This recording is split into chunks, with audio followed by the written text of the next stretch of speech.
wabarakatuh. Halo pemirsa Radar TV, tentunya kembali lagi bersama saya Asara Asmara di Liputan Khusus. Tentunya telah diatur dalam Undang-Undang Nomor 25 Tahun 2004 tentang Sistem Perencanaan Nasional, di mana Musrembang merupakan diskusi antar pelaku untuk mendiskusikan rencana pembangunan nasional ataupun pembangunan daerah. Tepatnya hari ini, tanggal 11 Januari 2024, Asara Asmara sedang berada di Gedung Bapelitbangda, yang mana kita akan menyaksikan secara langsung diskusi Musrembang di Kota Tasikmalaya. Berikut liputannya hanya untuk Anda.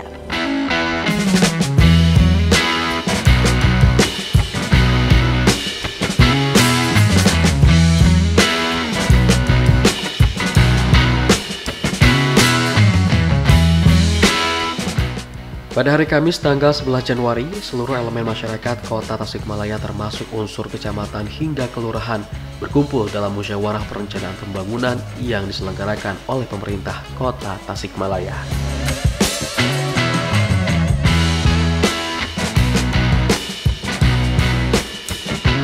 Acara ini merupakan bentuk sinergi antara masyarakat dan pemerintah dalam merumuskan rencana pembangunan tahun 2025. Musrembang adalah forum partisipatif yang diadakan setiap tahun untuk mendengarkan aspirasi, kebutuhan, dan usulan langsung dari masyarakat. Kegiatan ini menjadi jembatan komunikasi antara pemerintah dan warga dalam merencanakan pembangunan yang sesuai dengan kebutuhan di lapangan. Latar belakang sesuai amanat Undang-Undang Nomor 23 Tahun 2014 tentang pemerintahan daerah dan peraturan menteri dalam negeri Nomor 86 Tahun 2017, bahwa salah satu kewajiban pemerintah daerah adalah menyusun rencana pembangunan daerah tahunan atau rencana kerja pemerintahan daerah yang dijalankan daerah.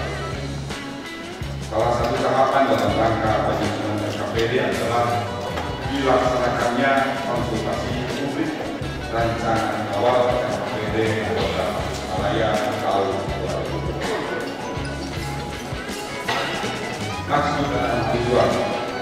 Maksud dari menyelenggarakannya kegiatan ini adalah untuk memenuhi salah satu tahapan dalam penyusunan RKPD Kota Tasikmalaya tahun 2020. Adapun tujuan dari kegiatan ini adalah: satu, menyampaikan gambaran rancangan awal RKPD Kota Tasikmalaya tahun 2025. Dua, memperoleh masukan dan saran penyempurnaan terhadap rancangan awal RKPD Kota Tasikmalaya tahun 2025. Waktu dan tempat dilaksanakan pada hari Kamis tanggal 11 2024 pukul 09.00 sampai dengan selesai. Tempat: Aula Lantai 3 Bapelitbangda Kota Tasikmalaya. Peserta yang diundang sebanyak 200 orang, terdiri dari perwakilan seluruh pemangku kepentingan di Kota Tasikmalaya. Rangkaian acara: 1. Pembukaan. 2.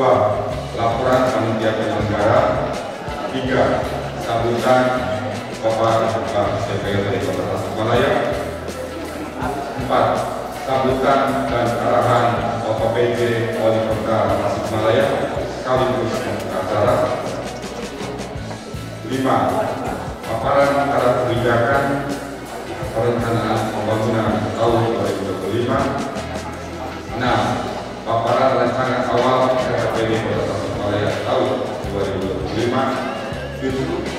Penandatanganan berita acara kesepakatan konsultasi publik rancangan awal RKPD Kota Tasikmalaya tahun 2025. 8. Biaya penyelenggaraan kegiatan ini bersumber dari APBD Kota Tasikmalaya tahun 2024. Bapak PJ Wali Kota dan hadirin yang saya hormati, demikian laporan yang dapat disampaikan. Selanjutnya, kami mohon perkenan Bapak PJ Wali Kota Tasikmalaya untuk memberikan sambutan dan arahan sekaligus membuka acara dengan membuka secara resmi kegiatan ini. Atas nama panitia penyelenggara, kami ucapkan terima kasih atas kehadiran Bapak, Ibu, Saudara sekalian. Mohon maaf apabila dalam penyelenggaraan kegiatan ini terdapat kekurangan.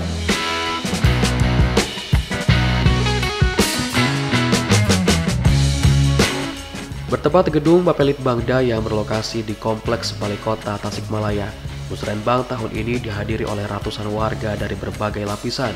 Penjabat Wali Kota Tasikmalaya CK Firgowansyah menyampaikan, semakin banyak pihak yang berkontribusi, baik itu menyampaikan langsung pendapatnya serta sarannya, akan menjadi peran kontribusi yang baik, dan tentunya peran aktif masyarakat dalam pembangunan daerah juga sangat penting. Dalam konteks ini, peran penting yang dimainkan oleh berbagai pihak menjadi kunci utama dalam menjalankan dan menyukseskan agenda pembangunan daerah. Melalui kolaborasi dan kontribusi aktif menjadi pilar utama dalam merancang masa depan yang lebih baik. Berbagai isu strategis dibahas dalam Musrenbang kali ini, mulai dari pariwisata, infrastruktur, pendidikan, kesehatan, hingga lingkungan hidup. Warga aktif menyampaikan pendapat, usulan, dan aspirasi mereka yang selanjutnya akan menjadi dasar dalam menyusun rencana pembangunan tahunan. Para peserta Musrenbang berharap bahwa hasil dari forum ini akan tercermin dalam kebijakan dan program pembangunan pemerintah di tahun 2025 mendatang. Masyarakat berkomitmen untuk terus aktif berpartisipasi dalam proses pembangunan sejalan dengan semangat gotong royong dan sinergi antara pemerintah dan masyarakat.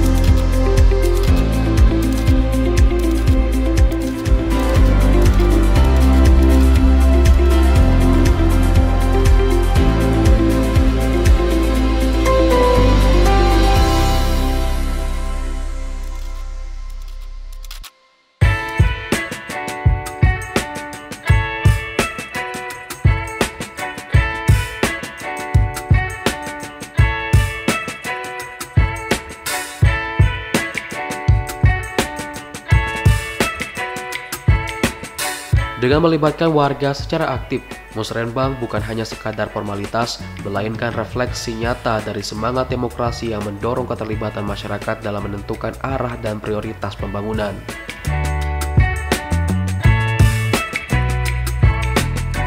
Tahun depan apa yang kita lakukan akan sampaikan tahu kemudian apa hingga hari ini kita harus sudah sampai ibarat rally-nya bertahap. Apa yang bisa kita lakukan tahun ini, apa yang akan kita capai di tahun depan. Oleh karena itu, pada hakikatnya penyelenggaraan pemerintahan itu harusnya berkelanjutan. Di jalan kemudian berbeda pandangan, berbeda tahu, berbeda juga capaian, berbeda juga target, berbeda juga apa yang ingin, sehingga semakin jauh kita melangkah, maka akan semakin jauh pula sampai ke tujuan. Jadi kalau kita sudah arahnya makin sama, walaupun akan sampai. Tapi kalau sudah berbeda tujuan, mau cepat tetap nggak sampai. Oleh karena itu, para ahli yang menyampaikan bahwasanya rencana itu menjadi hal yang paling krusial karena gagalnya perencanaan itu sama dengan merencanakan sudah tahu. Jadi betapa pentingnya tadi. Kalau itu kita sama dalam perencanaan, maka sama dengan kita memisahkan kegagalan. Jadi Bapak Ibu, titik hari ini sangat krusial. Kita punya mimpi 20 tahun ke depan di FPIP. Jelas untuk mencapai pandangan, anggaplah kita mengarah ke Barat misalnya. Di 20 tahun ke depan itu kita melihat bahwa kalau hari ini dan tahun depan kita berjalan menuju ke utara misalnya, nggak akan sampai kita ke barat. Jadi ujungnya intinya adalah hari ini memastikan step by step untuk sampai ke barat. Logikanya kan seperti itu. Kalau Bapak itu cepat tapi salah arah, rasanya tidak akan bermanfaat. Sekarang arahnya apa? Kita mau menjelang. Sebagaimana kita tahu di awal-awal, kalau Bapak itu juga sudah kita punya beberapa tematik. Tematik kita yang ingin kita capai adalah indeks pembangunan manusia misalnya. Indeks pembangunan manusia berdasarkan data terakhir itu adalah tahun ini di 74,47 poin. Alhamdulillah, bahkan itu naik dari tahun lalu. Tahun lalu itu 73,3. Jadi sekarang alhamdulillah indeks pembangunan kita, Human Development Index kita dari data tahun 2022 itu 73,8, data tahun 2023 itu 74,40. Alhamdulillah yang kita lakukan membaik. Yang kedua, tingkat kemiskinan. Tingkat kemiskinan Kota Tasikmalaya dari 13,3 2021 berubah menjadi 12,72 di 2023. Capaian hasil karya Bapak Ibu semua kita sampai ke 11,50, dan itu diapresiasi oleh BPS. Itu adalah capaian delta penurunan tertinggi tidak hanya Jawa Barat tapi salah satu Indonesia, walaupun itu bukan yang terbaik, tapi deltanya kita termasuk yang terbaik secara nasional. Dari 12,72 menjadi 11,53. Berikutnya juga tingkat pengangguran. Pada malam saya diskusi dengan Pak Kadis Nasr, kita mencoba mencari program yang kira-kira real bisa membuat orang itu bekerja. Data tahun 2022 itu 6,62. Alhamdulillah saat ini di 2023 keluar data 6,55. Terutama doa dari para kiai, bukan. Nah, Pak Ketua, kadang-kadang kita rapat-rapat di Kementerian Perhubungan, kalau dari doa para kiai itu rasanya yang kurang. Jadi mohon doanya Pak, mudah-mudahan yang kita cita-citakan, event itu berdinamika, insya Allah itu terkait dengan pertumbuhan ekonomi. Yang kedua terkait dengan peningkatan pelayanan dan percepatan implementasi reformasi birokrasi. Bapak Ibu yang berbahagia, saya informasikan alhamdulillah 2021 kita itu masih indeks sistem merit kita masih berkategori kurang. 2022 kita lanjut sudah berkategori baik. Alhamdulillah 2023 kemarin di 2023 akhir 2023 kemarin kita sudah dikaruniai sebuah kado yang luar biasa dengan indeks sistem merit kita dengan berkategori tertinggi yang sangat. Lompatannya luar biasa dari 40 sampai ke 90 nilainya. Jadi memang agak besar. Sekarang dengan kategori baiknya mau kita apakan ini di tahun 2025 kita bicara terkait dengan kategori dan laporan juga kedua kemarin kita juga sudah rapatkan dengan seluruh OPD Kota Tasikmalaya semua bahwasanya pemerintah kota akan segera mengimplementasikan mekanisme kerja peraturan wali kota yang sudah terbit sehingga orang-orang ASN yang bekerja misalnya di tempatnya Kadiskominfo, misalnya Pak Kadiskominfo itu bisa diajak oleh Pol PP atau oleh Polwaski atau oleh, jadi dia tidak harus bekerja ngurusin Kominfo terus. Kalau ada ahli statistik di dinas perhubungan misalnya, bisa diajak oleh Pak Dinas Polwaski untuk menjadi timnya di dinas Polwaski. Jadi dia agile. Jadi ASN itu memiliki kesiapan untuk pengembangan diri. Jadi kalau dia di BKPSDM nggak sampai dengan pensiun di BKPSDM, dia bisa ikut kerja di pariwisata, dia bisa ikut kerja di Bappedas, saja dia memiliki kemampuan. Dan itu sudah kita sampaikan per kemarin.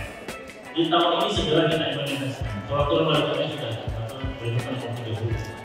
Jadi intinya laporan yang bentuk reformasi birokrasi kita sudah sampai tahap yang paling akhir. Karena ada 3 tahapan reformasi birokrasi penyederhanaannya. Yang pertama itu penyederhanaan struktur yang sudah dilakukan. Pelantikan penyelenggaraan jabatan dari pejabat struktural menjadi pejabat fungsional juga sudah dilakukan. Dan terakhir yang terberat adalah penyusunan pejabat. Dan ini yang sudah kita lakukan. Jadi nanti Pak Ketua jangan heran kalau misalnya pas saja pada isu tertentu, misalnya isu perubahan, belum tentu saatnya Pak Kadis semua. Bisa jadi nanti ada yang dari orang, ada juga dari perhubungan, karena tergantung ahlinya. Bisa jadi Pak Kadis mengajak ahli statistik dari orang, ahli keuangan dari Kementerian dan sebagainya. Itu dengan skema kerja baru. Yang ketiga terkait dengan implementasi pemerintahan yang berbasis elektronik. Rasanya banyak sekali yang sudah dilakukan terkait dengan elektronifikasi ataupun berbasis digital ini. Termasuk kita juga sudah mengeluarkan yang namanya HKASIP, yaitu program artificial intelligence. HKASIP ini adalah layanan yang berbasis AI, tapi juga berbasis hologram. Sudah di-launching prototype-nya kemarin ketika kita ulang tahun. Ketika kasih ulang tahun sudah di-launching. Nah tahun ini, tahun 2020, dalam rangka SPP, harapan saya ini tidak hanya menjadi sumber informasi, tapi juga untuk sumber bertransaksi. Jadi kalau mau mengurus perizinan, mau mengurus sesuatu, nggak harus ketemu pegawai dari BPSP, cukup data transaksi, sebutan NIK dan sebagainya. Akhirnya dia bantu ngurus. Si HKASIP yang akan bantu ngurus. Nanti ketika ditanya sudah selesai belum, tinggal dijawab sama HKASIP. Silakan cek di nggak perlu harapannya 2005. Jadi tidak hanya memberikan informasi. Kalau sekarang kan masih memberikan informasi. Siapa, berapa luas kota Tasikmalaya, berapa jumlah penduduk, dia akan jawab. Dia berapa jumlah kecamatan yang dijawab. Hari ini HKASIP masih sebatas itu memberikan informasi. Tapi sudah bisa tanya jawab. Bapak Ibu mungkin sudah lihat di beberapa stasiun TV, televisi yang sudah menggunakan AI dalam membawakan beritanya.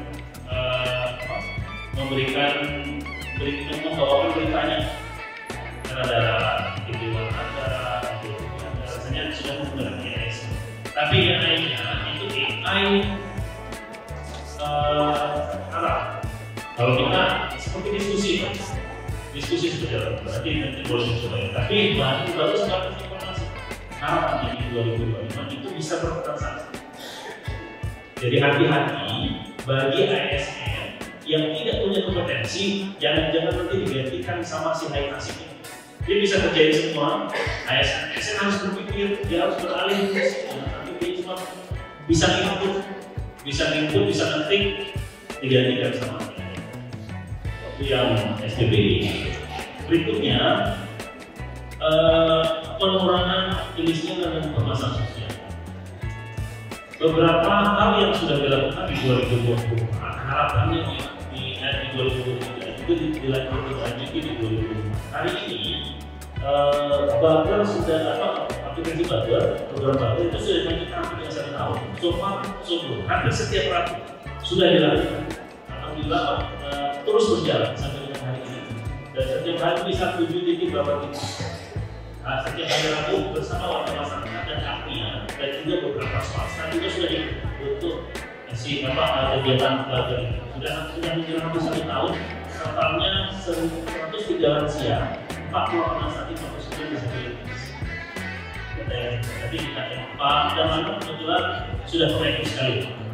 Baru beliau masuk ke zona. Berikutnya yang sekarang perlu kita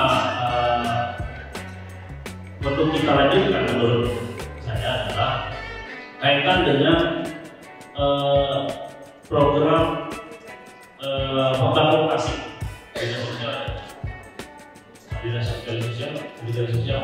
Jadi Bakti ini adalah program restoran dan hotel itu menyiapkan kalau dia memiliki tamu 100 orang, maka dia akan masak lebih dari 100 orang. 20% dia akan masak sekitar untuk 120 orang. Nah, 20 orang tersebut yang kemudian kita akan jemput pasca jam breakfast. Breakfast itu jam 10 sudah selesai. Jam 11 kita dijemput dan dikirimkan ke masyarakat miskin sekitar hotel tersebut. Dan hari ini, per hari itu sudah ada 1.634 makanan yang bersama box. Dan yang sudah ikut 9 hotel, ada 7 juga rumah. Artinya bahwa kalau seandainya radius 1 kilo saja sudah terakomodir masyarakat miskin diberikan makan. Dan yang catatan yang terpenting dari ini adalah ini dilakukan setiap hari. Jadi Pak Mainan, masyarakat miskin yang ada di sekitar hotel yang ikut di 9 hotel ini, itu masyarakat miskinnya dipastikan setiap hari dia dikasih makan. Oleh siapa? Siapa yang atau tim kita yang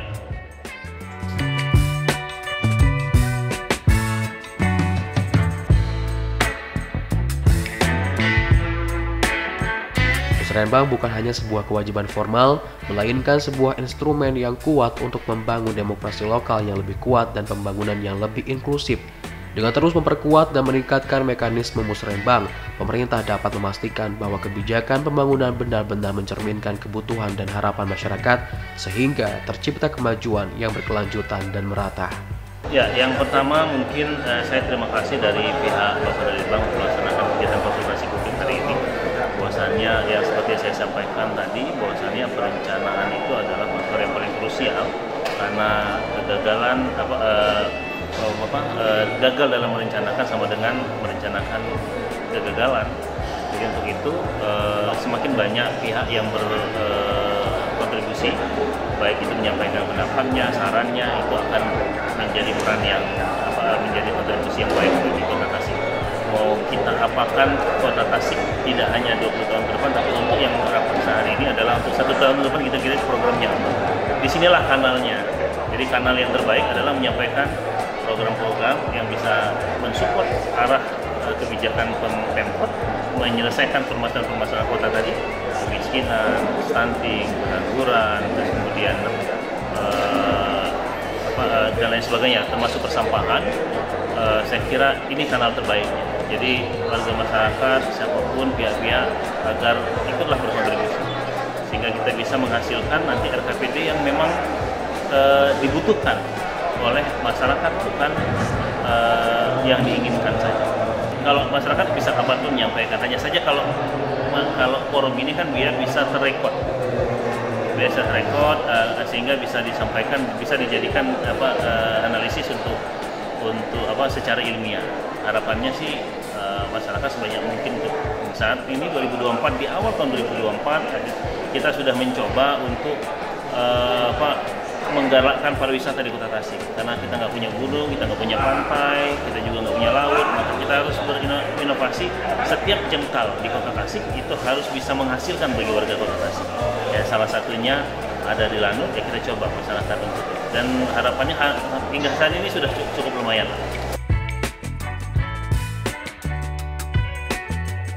Jaka Virgowansa menyampaikan bahwa kegiatan ini merupakan kegiatan yang sangat krusial karena kegagalan dalam merencanakan sama dengan merencanakan kegagalan.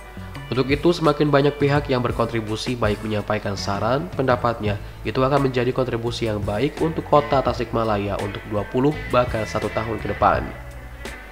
Tidak hanya itu, PLT Bapelitbangda Kota Tasikmalaya menyampaikan ini merupakan langkah untuk program yang akan kita lakukan, yang sesuai dengan ketentuan harus dipersiapkan 1 tahun sebelumnya.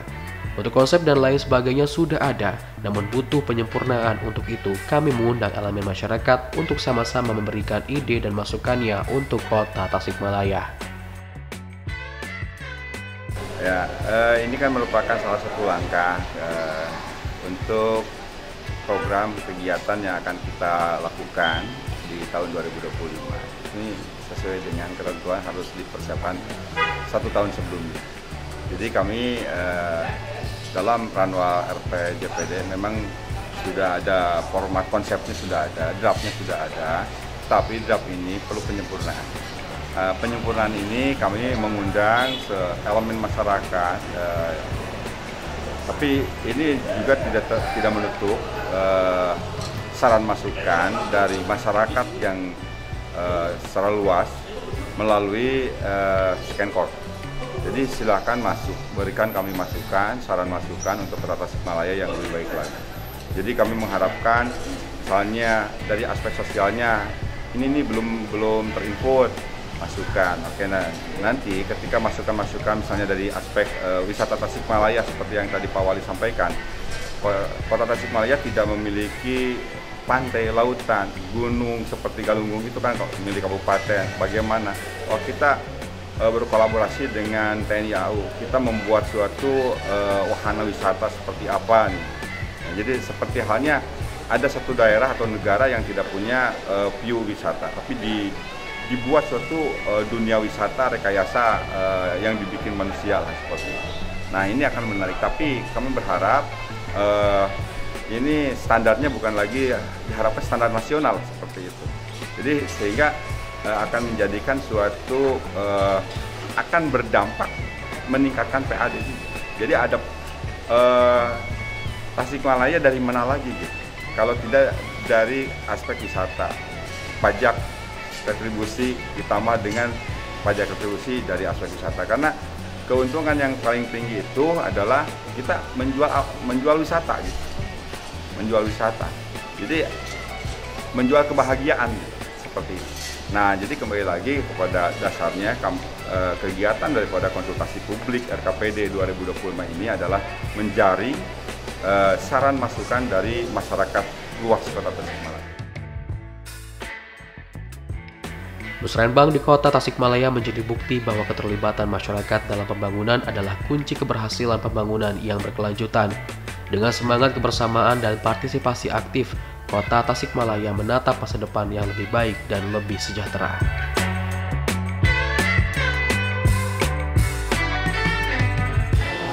Nah pemirsa, itulah tadi hasil kegiatan Musrenbang kali ini. Tentunya dengan adanya forum diskusi kali ini, semoga Kota Tasik menjadi lebih baik lagi. Saya Asara Asmara, pamit undur diri dan undur suara. Wassalamualaikum warahmatullahi wabarakatuh.